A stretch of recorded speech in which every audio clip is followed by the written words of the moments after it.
That's something we got to talk about, and continue to have a plan going forward, which they have. We've talked about that upstairs, and we'll just see where the week takes us. What's an ideal type of defensive tackle that you think y'all that fits kind of what y'all are doing defensively this year? What are some traits that are really good for what y'all do in the interior?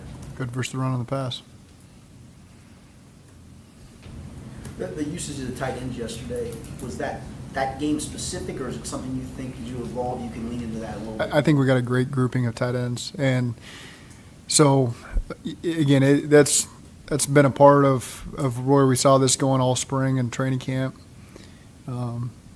It could be more so in some games than others. Sometimes it gets you matchups in the run game. Sometimes it gets you matchups in the pass game with your receivers even, just have the tight ends on the field and the base defense it provides. So when you got guys you believe in, which we got several tight ends that we believe in, it allows you to be multiple and open it up. And I thought that was a good element of our offense yesterday. Sounds like the Chiefs double Jamar like they always do. Do you feel like you guys have more options when teams double Jamar than you've had in previous years?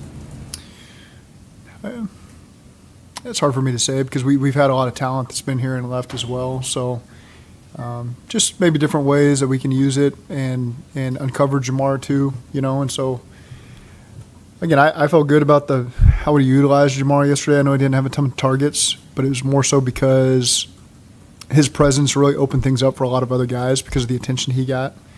And so, I walked off and I'm like, 5 targets, 4 catches. But at the same time, when you really study it, there was times he could have gotten the ball and the ball went beyond him for bigger plays. And so I thought that, we did a good job with the opportunities that were there. He continues to make good progress, Zach. He does.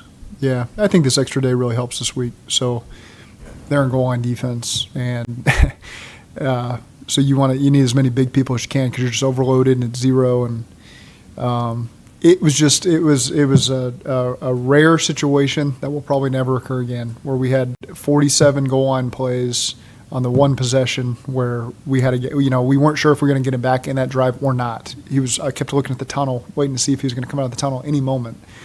And then you just get down there, and all of a sudden it's difficult with the crowd noise to rearrange some plays, make sure it's clear in the huddle what's happening, because they couldn't hear as well. I mean, they couldn't hear Burrow, anything down there. And so, again, everyone's just trying to read his lips, I'm sure, and figure out what's going on. So just kind of a once-in-a-lifetime situation that occurred. We obviously got back to the sideline and were able to conjure up some more plays in case Drew was out again with extra alignment or however it looked. But just a while. I'm glad we came away with the touchdown. I would have been really frustrated had we not, but that was challenging.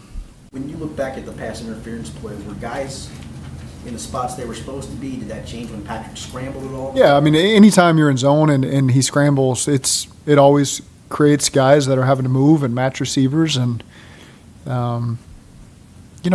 how the situation played out. Dejon, I thought, did a great job trying to get himself in position. Just the way the ball's thrown, it's up, and so he's trying to go up and make a play, and you can talk through how you can subtly do it a little bit differently, but it's bang bang, and that's football. And proud of the way that those guys competed. They had a great drive. The penalty occurred. They responded the right way. Gave up 3 yards, after that, and so there were some really good things to continue to build off of there for their defense. It's discouraging nonetheless because of how it ended, but there's some real positives to draw from that last possession. Joseph Osai said he spoke to Dejon about that play, and obviously Joseph has his own experience in that building. For him to say to Dejon, face it, fix it, forget it, how much does that help in the chemistry of the room, the defense? Well, I mean, it just, standing in the locker room after the game, you can see the emotion with the guys, how much they poured onto that field, and how much that game meant to them, and how disappointed they were. And it's a strange thing to say, but that puts me in such a positive mindset going forward, like just where this team is at and how much they care, and to take that loss so personally, and guys, feel like, man, it was maybe my play when it's not. I mean, that's big picture. It's absolutely not. And I like that Dejon competes as hard as anybody out there, and I want that from him. I want that from Joseph Osai, and so guys play hard, and sometimes it won't go your way. And that's not going to change our process, and we want guys that care that much to where it affects them that way, and there's other guys that can lift them up. That's what I like about this team. Obviously, you guys have been in this situation before after week 2. Mhm. What's the most unique thing about this start compared to maybe some of the other starts we all just had, similar record? Well, I mean, they're all disappointing. This is certainly all the work that we put in the offseason and training camp, and you feel really good. And so you don't anticipate this start. That's not what we anticipate. But at the same time, I think there's a lot of things that we're continuing to build off of, and we're going to be in the right direction. Now, we got to treat this week just like we treated last week. Everyone's got to be on top of all the details, and we can't give these guys an inch, and we got to find a way to make every play we can and get this first win. But there's still a lot of football left to play. I'm confident our guys are going to respond the right way this week. As you evaluated Burton in the draft, was the first thing that stood out his ability to kind of beat aggressive corners downfield? Yeah, I think his physicalness. He's a physical player. His contested catches really stood out to you. His speed really stood out to you. His competitiveness stood out to you. I think those were probably the first things that come to mind when you watch him on tape. For a guy that's not getting maybe the amount of snaps and the amount of running that he would like to get, how big can a play like that be to kind of jumpstart the confidence? It's a really good thing for him. I was really proud of his attention to detail this week and the emphasis he put in. And, there was opportunity for that role to increase this week. It didn't always play out that way as the game went. But he was locked in and felt a lot of confidence in him, as we went through the week. And there was just that moment he makes that play where you're genuinely really happy for him making that play because to an extent it takes the pressure off. It's your first big play in a real NFL game, and you've waited for that moment. He's put in the work, and he'll continue to build off of that, and our confidence in him will continue to grow. With the Go ahead, Jay. I'll get you, and then I'll come back. Yeah. with the Dejan play, what's the teaching point there? Because if it's a Hail Mary, it's just knock it down. But you can't really have that mindset, can you, when it's more of a traditional play to just go up and knock the ball down and not make contact? Yeah, it's again how the ball is thrown factors into that. Whether you're just trying to get around the defender to make the play to knock it down. I think it put him in a more difficult situation because it was up high, and so he's going up high and trying to make the play that way as opposed to getting around and maybe you can't get your hand up there. So it's so bang bang. You can overanalyze it every which way. That's about all I can say on it. After getting a chance to watch Kansas City's offense back maybe today, how much did Trey Hendrickson impact the game overall yesterday? Yeah, I mean that's Trey. He's an impact player for us. He's been that way every time we played against him. In our big games, Trey steps up. Even when he's not making contact with the quarterback, you feel it, and so that's always in their head. We gotta help over there. He's going to impact the game. Even on a play where Patrick broke contain on the right side going towards the tunnel and had a lot of free space to run. Who's chasing him down from the backside? Trey. Just going all out and. So I can think of so many times Trey on that field finishing plays like that where he's just pursuing, for 6-7 seconds.